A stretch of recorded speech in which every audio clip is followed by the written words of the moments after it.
Myoho Renge Kyo Nam. Myoho Renge Kyo Nam. Myoho Renge Kyo.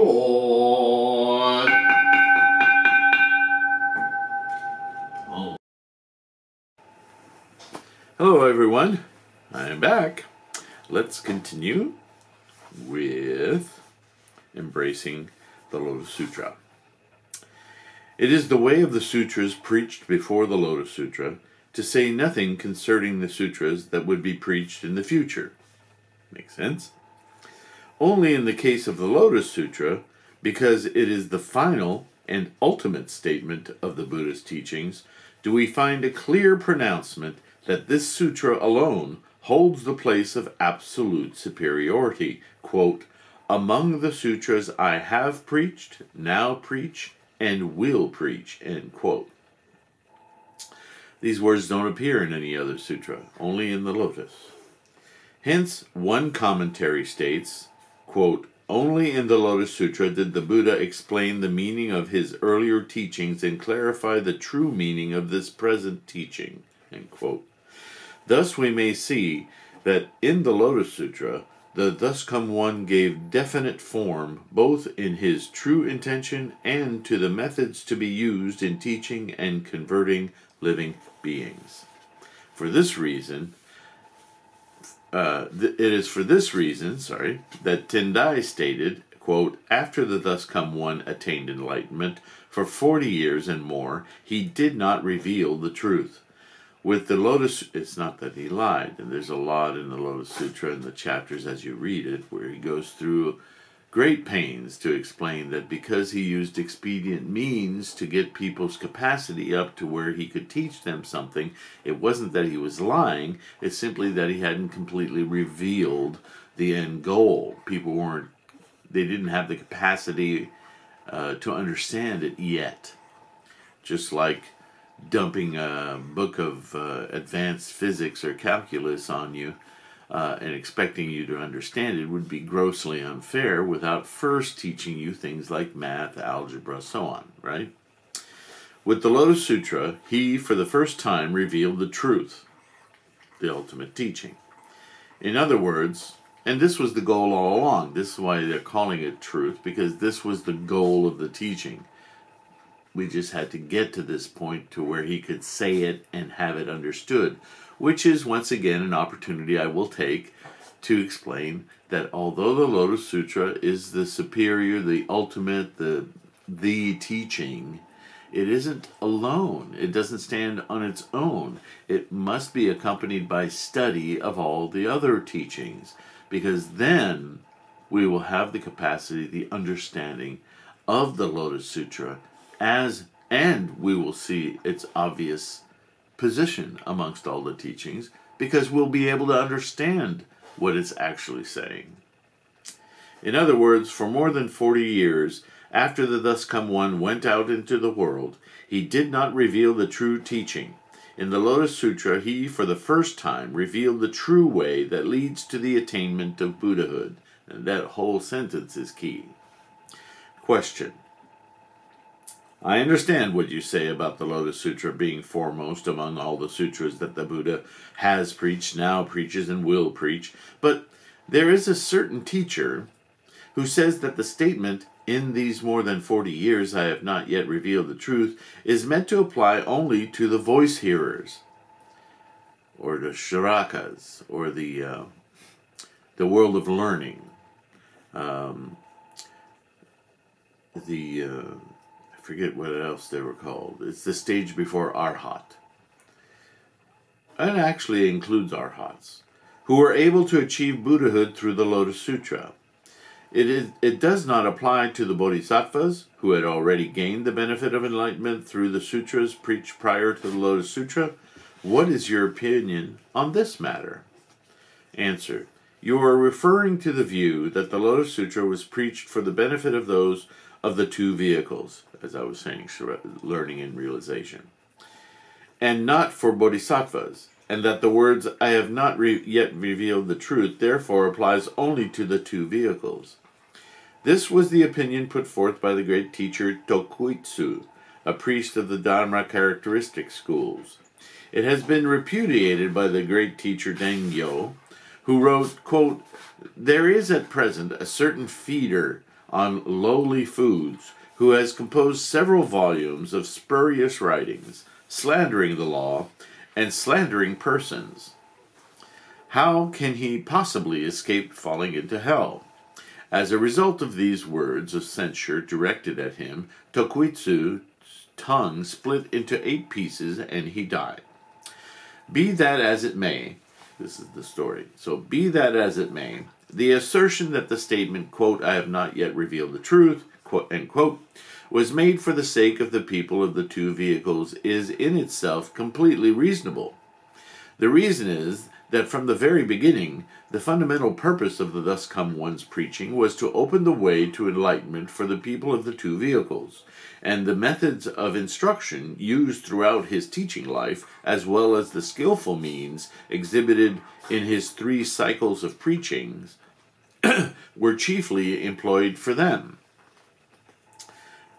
In the Flower Garland Sutra, Avatamsaka, sometimes called the Kigan Sutra, the first preaching of the Buddha, beings dwelling in hell are deemed able to become Buddhas, but voice hearers and cause-awakened ones are condemned as incapable of doing so. In the Correct and Equal Sutras, it is stated that just as lotus flowers cannot grow on the peak of a high mountain, so the people of the two vehicles have scorched the seeds of Buddhahood, and hence can never attain it. So in the expedient means, he was telling them, you'll never be a Buddha. And in the Wisdom Sutras, we read that persons who have committed the 5 cardinal sins can attain Buddhahood, but that those of the two vehicles are rejected as unable to do so. Ouch. The Thus Come One now declared as his true intention that these pitiful, abandoned persons would indeed attain Buddhahood. There are specific chapters in the Lotus Sutra speaking directly to these people, using this as a standard to demonstrate the superiority of the Lotus Sutra. So, what does all that mean? Well, let me read a little further, and then I'll add my own jargon. Therefore, Tendai stated, quote, neither the Flower Garland Sutra nor the larger Wisdom Sutra could cure the plight of these persons of the two vehicles. The Lotus Sutra alone was able to produce the roots of goodness in those who have nothing more to learn. You know anyone like that, who has nothing more to learn? They just know it all. And to make it possible for them to attain the Buddha way. Therefore, the sutra is called Myo, or wonderful. Again, the Ichantikas, these know-it-alls, or persons of incorrigible disbelief, nevertheless have minds. And so it is still possible for them to attain Buddhahood. But persons of the two vehicles have annihilated consciousness, and therefore cannot arouse the mind that aspires to enlightenment, and yet the Lotus Sutra can cure them, which is why it is called Myo, or wonderful. So, what's all that about? And there's going to be more, but I just want to pause here so that I can help you understand what's going on. I'm sure you've known persons in your life, whether it was in school or in family or in whatever situation, where some kind of learning was going on, some kind of teaching, some kind of learning. And there are those, sometimes they're great students, sometimes they're just obstinate and full of themselves and arrogant. Or they learn maybe ahead of the rest of the class or the situation or the family, or they're good students, and they make discoveries that genuinely excite them. But their ego gets in the way, or their arrogance gets in the way, and they just shut down others. They basically believe, look, you can't teach me anything, I know. There are people like this in school, I've seen them in college, who will confront the teacher and say, you know, yeah, you may need to teach all these lower beings, but I know. I'm imbued. Da, da, da, da, da, da. But when you ask them a direct question, some things they can answer well, other things they just divert, right? Because they just know. This is why terms like inchantika or incorrigible disbelief, all of these words are really trying to describe a person who, unfortunately, and when they say shut down scorch the seeds, shut down the goodness of what they've learned, so they're all trying to describe this egotistic state of mind that human beings will get, no matter, it's not a gauge of how smart you are. It's about how you feel about what you know. See, it doesn't matter if you're a great nuclear physicist or you're just somebody who's just, maybe you're a real good craftsperson or a plumber or whatever it is. And you just figure what you know better than anyone else. And you don't, more to the point, you don't need to know anything else. This is scorching the seeds. This is cutting off the roots of goodness. Because you don't, as Tendai says, you fail to raise the mind of desiring enlightenment. Because you figure you're already there.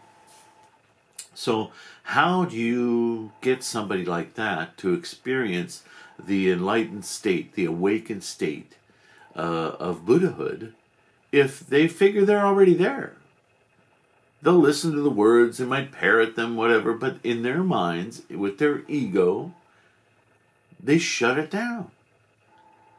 So while Buddha is teaching his whole life, he's hitting on these people hard. And in the Lotus Sutra, and I think in the Innumerable Meanings, the opening to the Lotus Sutra, as they set up the ceremony in the sky of the Lotus Sutra, the Lotus Sermon, there are an entire group of these arhats and cause awakened ones and shravakas that get up and go, we don't need to hear this, and they leave.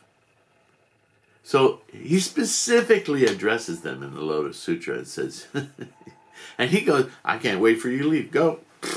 I got no time for this. He doesn't say, please stay when I leave. No. You think you know it all? Bye-bye. Okay? And then as he's teaching everyone else, he goes into these people who are arrogant, who won't listen, and he assures everyone who is there that even those people have the Buddha nature and can awaken it with this teaching, with this efficacious, straight to the marrow teaching. Doesn't matter if you're an Inchantika, if you're a know-it-all, if you're somebody who thinks you don't know anything, if you're somebody who doesn't think you can even think, all the way to the person who's so full of thoughts that they can't be taught anything else, all of you. Namo Myoho Renge Kyo. Myoho Renge Kyo. That's your direct connection. To the degree that you can inculcate it into your life will be to the degree that you can experience your already extant Buddhahood. So the only thing in the way of the Ichantika, the only thing in the way of the Arhat to be fully enlightened is him or herself. No problem. This if they take this practice up, if they chant Namo Myoho Renge Kyo, they will awaken their Buddha. This is an invocation of the Buddha mind. Even if they don't think so, it doesn't matter, because that's what it is. It's like striking a hammer into glass. You may not want the glass to break, but the glass will break. The glass may not want to break. The hammer may not want to break the glass. But if you swing the hammer into the glass, it will break. Doesn't matter what you think. This is Myoho Renge Kyo. Does that make sense? Okay. I'll continue reading. There is no need for me to explain in detail the import of this passage. Well, maybe not for him, but there was for me. One should understand once and for all that even the medicine of the teachings offered by the Flower Garland, the Correct and Equal, the larger Wisdom Sutras, cannot cure the grave illness that afflicts persons of the two vehicles. The grave illness being this arrogance, right? Moreover, in the sutras preached before the Lotus Sutra, even guilty persons who are condemned to inhabit the three evil paths and are regarded as bodhisattvas and therefore able to attain Buddhahood, but no such recognition is accorded to the persons of the two vehicles. Now that's an important statement too, because you understand as Nichiren is talking, he's talking in this age, this latter age of Buddhism, where we are all defined per the Lotus Sutra as bodhisattvas of the earth. We are all bodhisattvas. So he's speaking directly to us when he says this. With regard to this point, the great teacher Miao Lo stated, quote, "In the various sutras, it is sometimes taught that beings in all other paths are led to the true path of Buddhahood, but there is absolutely no such hope offered to the two vehicles. Therefore, in the Lotus Sutra, beings in the sixth paths are grouped with bodhisattvas as being assured of Buddhahood. The power of the sutra is set forth with respect to those of the two vehicles for whom Buddhahood is the most difficult to achieve." End quote. Indeed, Tendai established that the attainment of Buddhahood by persons of the two vehicles is proof that all living beings, without exception, can become Buddhas. Because if even those people, right? Could one think it difficult for an Ashura to cross a great ocean? Could one possibly think it easy for a little child to overthrow a strong man? In like manner, the sutras preached before the Lotus Sutra explain that persons who have the seeds of the Buddha nature may attain Buddhahood, but nowhere is it stated that those whose seeds are hopelessly scorched can ever do so. It is only the good medicine of the Lotus Sutra that can readily cure this grave affliction. Now, if you wish to attain Buddhahood, you have only to lower the banner of your arrogance. I'm not making it up. Cast aside the staff of your anger and devote yourself exclusively to the one vehicle of the Lotus Sutra. Worldly fame and profit are mere baubles of your present existence, and arrogance and prejudice are ties that will fetter you in the next one. Ah, you should be ashamed of them, and you should fear them too. Question. Since by means of a single instance one may surmise the nature of all, on hearing your brief remarks about the Lotus Sutra, I feel that my ears and eyes have been clearly opened for the first time. But how can one understand the Lotus Sutra so as to quickly reach the shore of enlightenment? That's the whole goal, right? I have heard it said that only one for whom the sun of wisdom shines unclouded in the great sky of the 3,000 realms in a single moment of life, and for whom the water of wisdom in the broad pond of the threefold contemplation in a single mind is clear and never muddied, has the capacity to carry out the practice of this sutra. But I have never exerted myself to study the various schools of the southern capital of Nara, and so I know nothing of the doctrines of the treatise on the stages of yoga practice and the treatise on the consciousness-only doctrine, and my eyes are equally unopened with respect to the teachings of the northern peak of Hiei. And so I am quite confused about the significance of the work's great concentration and insight and the profound meaning of the Lotus Sutra. Those are Tendai's works.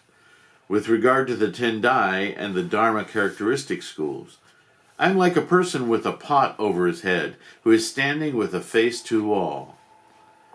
It would seem, therefore, that my capacity is not suited to the Lotus Sutra. What am I to do? So, I'm not studied like all of these people. I haven't learned all of these other sutras and commentaries. I'm not aware of them all. So how will this sutra do me any good? Great question, right? Answer. It is the way of scholars these days to assert that only those who possess superior wisdom and strenuously exert themselves in the practice of meditation have the capacity to benefit from the Lotus Sutra, and to discourage persons who lack wisdom from even trying. But this, in fact, is utterly ignorant and erroneous view. The Lotus Sutra is the teaching that enables all living beings to attain the Buddha way. Therefore, the persons of superior faculties and superior capacities should naturally devote themselves to contemplation and to meditation on the law. But for persons of inferior faculties and inferior capacity, the important thing is simply to have a heart of resolute mind and conviction. Hence the sutra states, quote, if there are good men or good women who believe and revere it with pure hearts and harbor no doubts or perplexities, they will never fall into hell or the realm of hungry spirits or of beasts, but will be born in the presence of the Buddhas of the 10 directions, end quote. One should have complete, resolute mind and conviction in the Lotus Sutra and look forward to being born in the presence of the Buddhas in one's next life. To illustrate, suppose that a person is standing at the foot of a tall embankment and is unable to ascend. And suppose that there is someone on the top of the embankment who lowers a rope and says, if you take hold of this rope, I will pull you up to the top of the embankment. If the person at the bottom begins to doubt that the other has the strength to pull him up, or wonders if the rope is not too weak and therefore refuses to put forth his hands and grasp it, then how is he ever to get to the top of the embankment? But if he follows the instructions, puts out his hands, and takes hold of the rope, then he can climb up. If one doubts the strength of the Buddha when he says, I am the only person who can rescue and protect others, if one is suspicious of the rope held out by the Lotus Sutra when its teachings declare that one can, quote, gain entrance through resolute mind and conviction alone, end quote, if one fails to chant the mystic law which guarantees that such a person assuredly and without doubt will attain the Buddha way, end quote, then the Buddha's power cannot reach one, and it will be impossible to scale the embankment of enlightenment. In fact, a person doing that is doing exactly what the Ajantikas are, right? So it's not that, as I said earlier, it's not that they're well-read and know all the sutras and think they're better than everyone else. You don't have to read anything. You could be something completely other than Buddhist. But if your attitude is, that's not going to work, well, then it has little chance of working, doesn't it? Because you're putting up a wall against it. Lack of resolute mind and conviction is the basic failing that causes a person to fall into hell. Therefore, and this is a life state, not an actual place. Therefore, the sutra states, quote, if with regard to this sutra one should harbor doubt and fail to believe, one will fall at once into the evil paths. The evil paths being the lower paths, hell, hunger, animality, so on. When one has had the rare good fortune to be born a human being, and further good fortune to encounter the teachings of Buddhism, how can one waste this opportunity?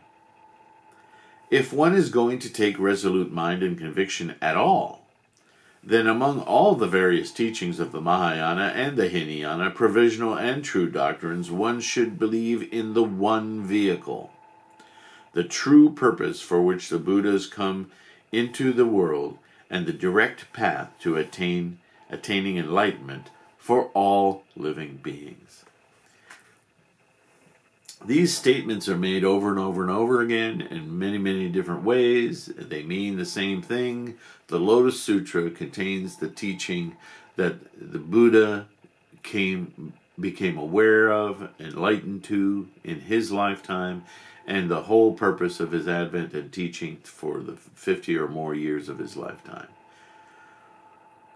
he had to go through a lot of other teachings in order to get to it, because, you know, when he taught the Avatamsaka, he only taught it for a few weeks. And everyone was confused. They couldn't understand what he was saying. He was basically describing what it's like to be enlightened, and everybody thought, well, that sounds really good, but right? So he backed off and started to teach all the other teachings as steps to raise people's understanding, raise people's capacity to understand, and only then, when he taught, you know, more in-depth realizations, that then people could understand, oh, I see what you mean about the mind. Oh, I see what I'm doing between my mind and my world and how they're connected. Now I understand. These are heavy-duty concepts, and we're talking 2,600 to 3,000 years ago. You know, think about it. 100 years ago, did we talk freely about cell phones? Did we talk freely about internet? These are very new things we take for granted because we assimilate things at a voracious rate. But think about it. The concepts of Buddhism are very sophisticated. That's also why, if you think about it, we now live in an age where our capacity is so evolved that to teach the lower teachings is a complete waste of time. Seriously, it is. So Nichiren is also saying here that if you encounter people who haven't done any study and who haven't developed any scholarship of Buddhism, by all means, encourage them to study. But don't wait for them to study to get it. They have the capacity to myoho renge kyo. They have the capacity to simply invoke their Buddha nature, and it will penetrate. It will work. Now, I guarantee you, once it starts working, they're going to have lots of questions. How the hell is this happening? Why do I see this? Why is this working? At some point, they're going to ask why. Maybe not. If not, beautiful. But being human, we have questions. And where are the answers? Study. This is what I mean when I say all of the other sutras help us to understand the lotus. Not that you have to read them to understand the lotus, although for me, the more I studied, the more I understood the Lotus Sutra. I think they all add a tremendous amount of depth and meaning to the words of the lotus. But was that required for me to practice? No. No, I studied because of the practice. When I chanted for a while, I couldn't deny the changes happening in my mind, in my world. And I wanted to know how this was working. It didn't stop me from practicing, but it was a strong urge to understand, to know. I could have easily become an Ichantinka. Maybe I shouldn't say that, but I do love my learning and realization. I do love it. That's my human. But I have no problem transcending it either. Art taught me that. Martial arts taught me that. Everything I've studied in my life has taught me that there's a deeper reality than just what I X plus Y experience. But I like knowing the X plus Y. It makes me feel stronger about my experience. That's just me. You may be different. So just chant. Namo Myoho Renge Kyo. This is what this is about. And with that, I'll leave this for a further video. I think we covered a lot of ground today. I feel we did. Thank you for joining and listening. And I hope your practice develops extremely quickly. And you can teach me something, please. When you comment, when you ask questions, you always teach me. So, not hard to do. Thank you very much. Namo Myoho Renge Kyo. Have a great one.